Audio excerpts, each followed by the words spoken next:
जय हिंद दोस्तों, Kuldeep Singh here. Welcome to Sociopedia, your own sociology discussion forum. So guys, हम लोग बात कर रहे हैं चैप्टर इंडियन सोशियोलॉजिस्ट के बारे में। This is NCERT class 11th understanding society. ये वाली किताब है आपकी 11th की सेकेंड पार्ट है। वेरी वेरी इंपॉर्टेंट एंड हम लोग बहुत इंपॉर्टेंट चैप्टर कर रहे हैं, that is Indian sociologist. So part 1 में जो है ब्रॉडली मैंने कंटेक्स्ट बताया था आप लोगों की, what was the context of Indian sociology, किस तरह से जो है इंडियन सोशियोलॉजी निकल के, what were the initial questions, why sociology was somewhat required in Indian context. तो हमने थोड़ा बहुत जो है सोशल एंथ्रोपोलॉजिस्ट के बारे में देखा था, that most of like initial thinkers or initial founding fathers of sociology and social anthropology took the disciplines through as an accident, and eventually हम लोगों ने एक बहुत ही important founding father के बारे में बात करी थी। This was गोविंद सदाशिव घुरे। So घुरे के बहुत सारे aspects हम लोगों ने discuss किए थे। We talked about his viewpoint on tribes, then we talked about the caste and race in India, his back and forth conversation with Herbert Risley, and his viewpoint और his characteristics with respect to caste, and किस तरह से जो है historical textual approach जो है वो use करते हैं, राइट। सो ये एस्पेक्ट हम लोगों ने देखे थे। इसके अलावा भी बहुत सारा घुरे के बहुत सारे contributions है, but this we are going to talk when we are going to do this syllabus, cover this syllabus. And part 1 Indian sociology के जो या अप्लाइड सोशियोलॉजी के पार्ट 1 है, उसके अंदर हम लोगों ने सारे एस्पेक्ट देखने हैं। But right now we are just taking to the NCERTs. Next we will be talking today about the other 3 important founding fathers. Will be talking about DP Mukherjee, will be talking about AR Desai, and finally will be talking about MN Srinivas. तो चलिए फटाफट से हम लोग करते हैं guys start इसको। Again start करने से पहले एप्लीकेशन डाउनलोड जरूर करिए, पेड एंड फ्री कंटेंट है यहाँ पे। इसके अलावा सोशियोलॉजी के डिस्कशन फोरम्स मिल जाएंगे आपको, एंड जो भी मैं यहाँ पे लेक्चर्स ले रहा हूँ इनके PDF भी वहाँ पे आपको मिल जाएंगे। This is going to help you in your sociology preparation, ठीक है जी। चलिए स्टार्ट करते हैं हम लोग। So let us talk about Dhurjati Prasad Mukherjee, and again very important personality with respect to kind of popularizing sociology in India. So he was the person who again like Bombay में जो है Bombay university में it was GS Ghurye जो कि काम कर रहे थे, and he was establishing sociology in the Lucknow में जो है he was the person Dhurjati Prasad Mukherjee who was eventually establishing sociology along with Radha Kamal Mukherjee and DP Mukherjee, Radha Kamal Mukherjee and DN Majumdar. So ये इसको हम लोग जो है फेमस लखनऊ की ट्रिनिटी बोलते हैं। एंड इवेंचुअली ये लोगों ने जो है बहुत ज़्यादा स्पेशली नॉर्थ इंडिया वाले रीजन में जो है बहुत ज़्यादा सोशियोलॉजी को इस्टेब्लिश करने में हेल्प किया है। सो थोड़ा बहुत जानते हैं इनके बारे में। अगेन पोस्ट ग्रेजुएट डिग्री किया हिस्ट्री एंड इकोनॉमिक्स के ऊपर कलकत्ता यूनिवर्सिटी से। इवेंचुअली जो है लेक्चरर अपॉइंट हुए लखनऊ यूनिवर्सिटी में of economy and sociology, and eventually he had a public life also. So he served in various departments. He was a director of information in the UP, Uttar Pradesh, today's Uttar Pradesh Congress led government में जो है director of information थे। Similarly he was member of UP labour inquiry committee, वहाँ पे भी जो है as a member serve किया। Eventually he was appointed professor in Lucknow university and then appointed as a professor of economics in Aligarh Muslim university, and he was like very much influential and very much active in the sociological organisations in general also. So he was also like Indian sociological society में he gave a presidential address also. So like he was again a very flamboyant, he was very good with his narration, with his as a speaking abilities। तो बहुत ज़्यादा जो है इन्होंने influence किया है sociology को, या इन्फ्लुएंस किया है अकेडमिया को towards sociology, right. So I think जैसे मैंने आपको बताया he was part of the trinity in Lucknow college, Lucknow department. Radha Kamal Mukherjee थे, DP मुखर्जी थे, एंड DN मजूमदार थे। These three were pioneers of sociology as far as the Lucknow school was concerned. Now here what happened was like DP Mukherjee was more popular again not because of his scholarly writings or his research articles. They were more focused, more famous because of his teaching and his speaking in public events. He was a very affluent speaker, and eventually इस करके जो है he had been playing an important role in media also, and then in public life also, and he was also very much influenced by Marxism. Marxism से भी काफ़ी influence थे, but he did not consider Marxism as a political programme of action. He did not had the faith towards in Marxism in that way, but he was more so like interested in Marxism as a method of social analysis, like try to understand the social difficulties, try to understand the social systems through Marxian viewpoint so that we can find the criticalities in it. So इसके लिए जो है Marxism से वो ज़्यादा influence थे rather than as a political program. Now most important aspect of D.P. Mukherjee was his emphasis on traditions and change. So this was the core philosophy of D.P. Mukherjee. He considered that tradition or the social system in India was very much developed as compared to history, as compared to economics, as compared to other areas. This social system, social structure, social traditions जो हैं ये जो है बहुत ज़्यादा develop थे India के अंदर. And for him this was the important core that had to be studied as far as the sociologist was concern. So for him distinct feature of India was the social system as I told you. And ये कहते हैं कि भाई apart from history, politics, economics in India, they were very less developed, albeit somewhat social dimensions were overdeveloped. ठीक है जी. So इनका एक छोटा सा quote है that my conviction grew that India had society and had very little else. बाकी सब चीज़ें बहुत कम थी. In fact, she had too much of society.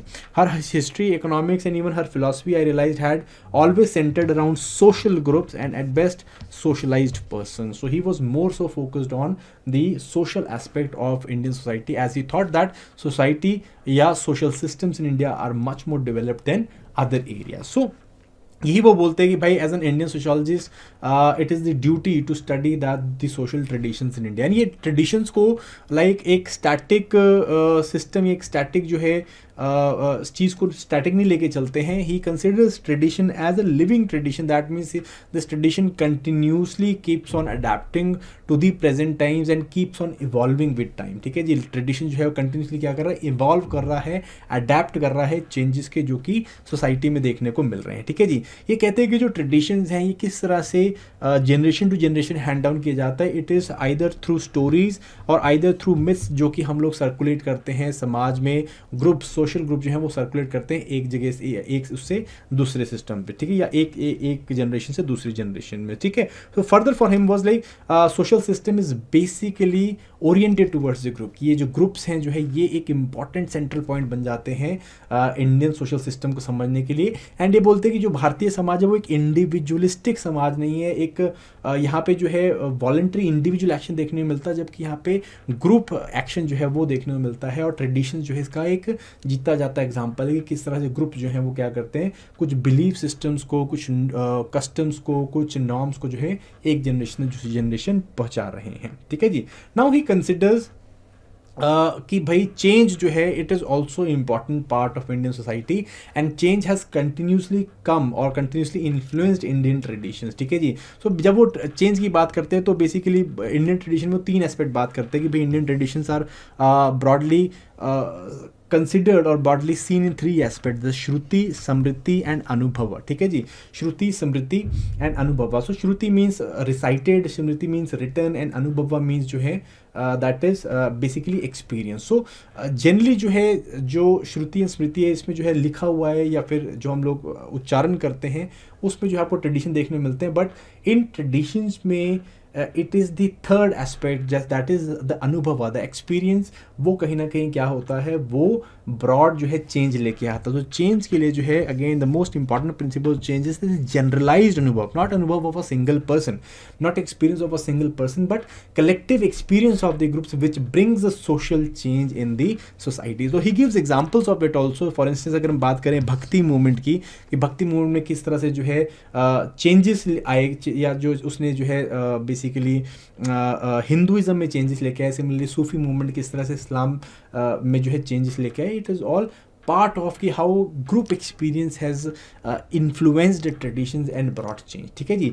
He considers that कि इंडिया के जो traditions है they are again very very strong and जो भी conflict and जो rebellion कुछ भी इस तरह का चीज़ें आई हैं again they have like basically not broken down the traditions, rather की ट्रेडिशंस जो है वो क्या थे, Indian tradition, they have been resilient to it, and इन्होंने जो है एसिमुलेट किया है चेंज को, ठीक है, इंडिया के अंदर जो है इंडियन ट्रेडिशंस पे, अपने ट्रेडिशंस में चेंज को जो है सिमुलेट किया है विदाउट ब्रेकिंग इट, ठीक है. So this is what DP Mukherjee talks about. Now he was not someone who did not critically analysed traditions, इन्होंने जो है क्रिटिकलिटी से भी देखा. He was also like both the admirer as well as the critical towards tradition also, and similarly he was an admirer and a critic of modernity also, ठीक है जी. So he was very much into कि भाई traditions जो है India में they are something which are living tradition, and continuously जो है वो क्या हो रहे हैं, चेंज हो रहे हैं, चेंज को एसिमुलेट करते हैं, ठीक है. इसको बेटर समझने के लिए I got an activity for you be people. So discuss what is meant by living tradition, ठीक है. सो डीपी मुखर्जी क्या बोलते हैं, living tradition something which links to the past and incorporates new things, ठीक है. Now try to find out different generation from different generation people in your neighbourhood और family about what is change and what is unchanged with respect to specific practices. जो specific practice, कोई भी practice है उसमें क्या changes निकल के आए हैं, ठीक है. जैसे गेम्स किस तरह की प्ले की जाती हैं आजकल, बच्चे कैसे खेलते हैं, बड़े कैसे खेलते हैं, ठीक है जी. फेस्टिवल्स कैसे सेलिब्रेट किया जाता है, ड्रेस क्लोथिंग में क्या चेंजेस आए हैं, क्या कहीं ना कहीं हम लोग देखते हैं कि भाई एक ट्रेडिशनलिटी के साथ हम लोग चेंज भी देख पा रहे हैं क्या. मैं आपको एग्जांपल देता हूँ. अगर हम ड्रेस की बात करें तो हम लोग आजकल एक वर्ड यूज़ करते हैं कॉल्ड एज इंडो वेस्टर्न, है ना. इंडो वेस्टर्न जो आपके यू कैन से अटायर्स आते हैं, स्पेशली हम लोग जैसे मैरिजेस फंक्शंस में डालते हैं, तो how what is this Indo western. So try to understand these things and that is going to help you understand the broad aspect of DP Mukherjee with respect to traditions, okay. So that next हम लोग बढ़ते हैं another very important theorist and the person who brought Marxism to the mainstream in Indian sociology. He was Akshay Ramanlal Desai, and again थोड़ा सा हम लोग इनके बारे में जान लेते हैं, then we'll talk about his contribution to sociology. So again he graduated from Bombay. He was the only he was the sociologist who was very much active in politics and was member of Communist Party of India also, and PhD किया गुरुजी के under. Eventually इनकी जो PhD की dissertation थी was social background of Indian nationalism. Again, this was the most famous work of A.R. Desai, and this got published and republished a lot of times, and this was one of the important books which he brought forward, ठीक है जी. Here what he tries to do is he tries to analyze the Indian nationalism from economic viewpoint, from Marxist viewpoint, and वहाँ की condition को इस तरह से देखने की कोशिश करते हैं, which again was very beautiful, ठीक है जी. So he joined faculty of the sociology in Bombay University, and eventually then sometime he was active as an revolutionary socialist party member also. After that he wrote Rural Transition in India, and then he eventually wrote State and Society in India. So he talks about state here, है ना. And then eventually retired from the department, and then he wrote Peasant Struggles and Agrarian Struggles in India after independence. So this was some publication that he did. So out of these most important were the state and society in India, and obviously the social background of Indian nationalism. Others were also very important, but these works done by A.R. Desai remained something which highlighted his career, okay. Anyways, so let us talk about Desai. Again, in social background of Indian nationalism, this is the best known work of A.R. Desai, and he offered this Marxist analysis of Indian nationalism. And ये क्या करते हैं, ये जो है Indian nationalism को economic processes के through देखते हैं, and जो British colonialism की conditions थी, किस तरह से economic changes लेके आती है इंडिया के अंदर, किस तरह से economic changes कहीं ना कहीं nationalism लेके आने की जो start करती है, इसके बारे में इन्होंने बात किया हुआ है, ठीक है जी. सो इसको हम लोग जब भी like when will talk of UPSC syllabus will talk very deep into it कि भाई किस तरह से according to whom economic conditions change, and how like people were forced to like again come together and like have a sense of nationalism. ये सारी बात हम लोगों ने करनी है, but the broadest sense is he try to understand कि भाई nationalism it was again somewhere the child of the economic conditions which were brought by British colonialism, ठीक है जी. नेक्स्ट इसके अलावा जैसे मैंने आपको बताया पीजेंट मूवमेंट्स के ऊपर बात किया, rural sociology, modernisation, urban issues, political sociology, specially state and human rights के ऊपर उन्होंने काफ़ी बात किया है. एंड एनसीईआरटी में जो है जो बात करी हुई है ए आर देसाई जी के साथ, that was A R Desai's view point on state. Now he again analyses modern capitalist state and उसको जो है क्या करते हैं, उसको क्रिटिसाइज करने की कोशिश करते हैं. लाइक जो मॉडर्न कैपिटलिस्ट स्टेट है, they like picture themselves as a welfare state, है ना. सो बेसिकली इन्होंने एक ऐसे लिखा था called as the myth of welfare state, where he tries to criticise the welfare state. And first what he does is he tries to identify कि भाई what are the broad notions, what are the broad features of a welfare state. So he comes out with broadly 3 features that a welfare state must be a positive state. ठीक है, positive state का मतलब होता है that the state uses its powers to implement social policies for the betterment of the society. की समाज में जैसे कि पॉवर्टी है, इनइक्वालिटी है, यू कैन फाइंड होमलेसनेस है, तो इसके लिए जो है समाज क्या स्टेट क्या करता है, वो पॉलिसीज़ को इम्प्लीमेंट करता है, डिज़ाइन करता है, सो दैट सोसाइटी को आगे लेके जाया जा सके. So welfare state is a positive state according to him. Similarly welfare state is a democratic state, जहाँ पे फॉर्मल डेमोक्रेटिक इंस्टीट्यूशंस हो, मल्टी पार्टी इलेक्शंस हो, जहाँ पे जो है पावर जो है वो एक हाथ में कंसंट्रेटेड ना रहे. Similarly for him welfare state also involves mixed economy where both the capitalist enterprises as well as जो है the private enterprises as well as public owned enterprises जो है वो को एग्जिस्ट कर सके और मिल के जो है समाज को आगे लेके जाएं. तो ये बेसिकली बोलते हैं कि एक वेलफेयर स्टेट ये सब चीज़ें करना चाहिए. ठीक है, now he tries to understand जो उस टाइम के मॉडर्न जो सो कॉल्ड वेलफेयर स्टेट्स थे उस टाइम के, जैसे यूरोप हो गया, अमेरिका हो गए, इन स्टेट्स को जो है वो आंकन क्वेश्चंस करने की कोशिश करते हैं, कि आंकने की कोशिश करते हैं कि क्या वो जो है इस वेलफेयर क्राइटेरिया में आते हैं कि नहीं आते हैं. ठीक है, so he asked some of the questions, he questions them. For instance कि क्या जो है वेलफेयर स्टेट फ्रीडम पॉवर्टी से फ्रीडम दिला पा रहा है, सोशल डिस्क्रिमिनेशन से फ्रीडम दिला पा रहा है, सिटीजन्स को सिक्योरिटी प्रोवाइड कर पा रहा है कि नहीं कर पा रहा है. Does welfare state removes inequality of income from the society. Does welfare state transforms the economy in such a way कि जो कैपिटलिस्ट का प्रॉफिट है वो सबसर्वियंट हो जाए, वो जो है रियल नीड्स जो कि कम्युनिटी की नीड्स हैं उनसे नीचे हो रहे. ठीक है, क्या वेलफेयर स्टेट जो है वो स्टेबल डेवलपमेंट को इंश्योर करता है कि भाई साइकिल ऑफ जो इकोनॉमिक बूम्स एंड डिप्रेशन होता है उसमें से लोगों को बचा सके, क्या वो सबको एम्प्लॉयमेंट प्रोवाइड करता है कि नहीं करता. तो इन क्वेश्चन जब उन्होंने आंकलन करके देखा तो अंडरस्टूड दैट कहीं ना कहीं this notion of welfare state was, it was a myth, because none of the state which he tries to analyze, for instance he saw a lot of European states, Britain, United States, like he saw that these questions or these arguments are not fulfilled by the states that were calling themselves as a welfare state, and because of that he said that it is still a myth in the world. ठीक है जी, सो ये चीज़ हम लोग आज भी देखने की कोशिश करते हैं, like this an activity for you, because AR Desai like criticise करते हैं welfare state को from a Marxist and socialist viewpoint. So that he would like the state, like he wants that state should do more to its citizens, more for its citizens. ठीक है जी, तो again question comes like there are opposing view points for it also. Like कुछ लोग कहते हैं कि भाई नहीं, स्टेट का ही काम ही नहीं है, स्टेट का काम जो है जस्ट वो क्या है कि वो एक सिक्योरिटी प्रोवाइड करते हैं, बाकी काम जो है मार्केट का है.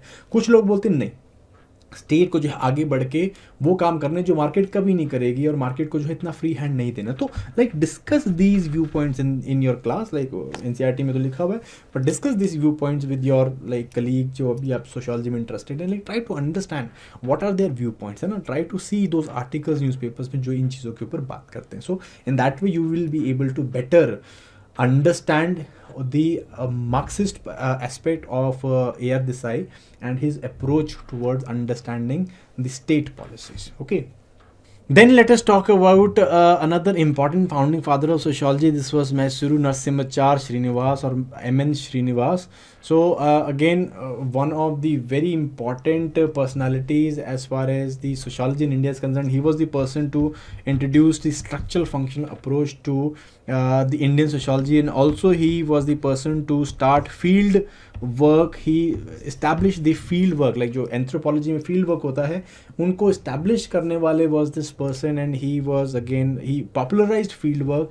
ही was also the person to popularise the village studies, and then eventually he was the person to popularise the ethnographic research, yeah, ethnographic method. So again, lots and lots of like systemic viewpoints or systemic methods that he gave to Indian sociology, right? Again, born in Mysore only, so he later came to Bombay and did MA under G.S. Ghurye, and then eventually he did his PhD in PhD under Ghurye also. So like his PhD was based on the Cogs of Mysore, ठीक है जी. सो कुक्स के ऊपर जो है इन्होंने काम किया, the society amongst Coorgs of Mysore, and eventually he then left to Oxford. वहाँ पे जो है इन्होंने सेकंड पीएचडी किया अपना under Radcliffe Brown and then under Evan Pritchard. So Radcliffe Brown यहाँ से जो है इनका स्ट्रक्चरल फंक्शनल बेंड जो है आपको देखने को मिलेगा. Was influenced by Radcliffe Brown and Evans Pritchard's approach of structural functionalism, and eventually यहाँ से जो है इनका बेसिकली जो एथनोग्राफिक बेंड है,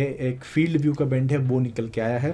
finally he was appointed lecturer in Oxford, and यहाँ पे जो है इन्होंने रामपुरा विलेज के ऊपर जो है फील्ड वर्क किया था. For 1 whole year he was there in the Rampura village, the village in South India, जहाँ पे जो है जिसका लाइक जो एथनोग्राफिक डिटेल है वहाँ से इन्होंने बुक लिखी, द रिमेंबर्ड विलेज, राइट. सो ये जो है इन्होंने बुक लिखी थी which became very very famous, and he had lot of he use the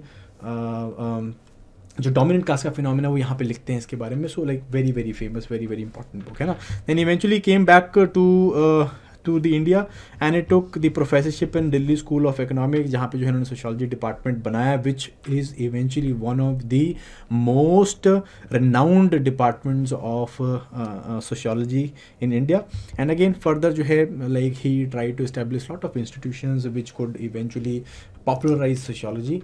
and इनकी तो खुद की जो एक वो थी कि कंप्लेंट थी कि दैट इनको बहुत सारा रिसर्च का टाइम नहीं मिला. Most of the time he had to devote to institutional building in sociology, but that is what founding fathers do. That is what they have to do. They have to establish the discipline and ensure कि future generation जो है वो इसके ऊपर काम करें. ठीक है जी. So this was Mysore Narasimhachar Srinivas और एम.एन. श्रीनिवास और you people, again best known sociologist of post independent era. And doctoral thesis जैसे मैंने आपको बताया, it was on the societies of cooks of Mysore, religion and society amongst the Coorgs of south India. ठीक है जी. इसके ऊपर काम किया था इन्होंने. Ethnographic application and structural functional approach जो है उसके लिए माने जाते हैं. इसके अलावा फील्ड व्यू जिसे हम लोग बोलते हैं, फील्ड व्यू के लिए माने जाते हैं. That means he considers that reality is right there in the field. Outside बाहर जाओ, फील्ड में रहो, थोड़ा टाइम देखो क्या हो रहा है, then you can understand the real reality. So he wrote lot of things. He wrote about caste के ऊपर लिखा, फील्ड व्यू लिखा, कास्ट का जाति के बारे में बात करते हैं, मॉडर्नाइजेशन के ऊपर लिखा इन्होंने. ठीक है जी. सोशल चेंज के बारे में लिखा है बुक पे इनकी, social change in India. So again very very important book. Village के ऊपर जो है बात करते हैं, तो बहुत सारे इश्यूज़ के ऊपर बात करे हैं इन्होंने. And again tried to popularize, he popularized sociology with his contacts in Oxford, with his contacts with British anthropologists, sociologists, and through lots and lots of associations जहाँ से वो he was linked to, right. So he was the person who actually established firmly sociology in India.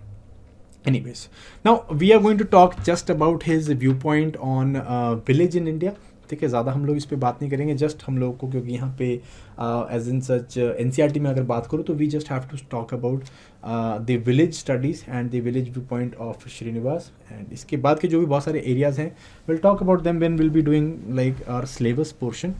So let us talk about his viewpoint on village, right? Now again, this was the lifelong interest of Srinivas to do village studies, है ना. तो इन्होंने क्या किया, ही जैसे मैंने आपको बताया रामपुरा में he did the field work for the whole year, and यहाँ से जो है इनका बेंड विलेज स्टडीज़ के ऊपर काफ़ी ज़्यादा रहा. Again he like not only did village studies for himself, he was also he encouraged and coordinated lots and lots of people to go towards the village studies. ठीक है जी. वो era है 1950s and 60s का. This is called as era of village studies, where most of जो sociologist थे, social anthropologist थे, they went to villages in India and try to understand the villages. So he was the person who not only encourage but also coordinated their approach, coordinated their field work, and eventually helped them with lot of methodological aspects also. So along with like other scholars like S.C. Dubey and D.N. Majumdar, he was instrumental in making village studies a dominant field in Indian sociology. ठीक है जी. I hope you people understand. So Srinivas का जो writings थे, they were broadly based on two types, है ना, दो broad aspects के ऊपर था. First was the ethnographic account of field work in the village. That means he use to go to the village, he use to stay in the village, and then he use to write the ethnographic accounts of it, कि भाई individual account, कि भाई researcher के हिसाब से क्या क्या हो रहा है. Writing the very detailed aspects of और very detailed parts of the life of that particular village. For instance religion के ऊपर, for instance social life के ऊपर, kinship के ऊपर, caste के ऊपर. He used to write about a lot of things, and this was the ethnographic account of the village. ठीक है जी. second aspect which is comparatively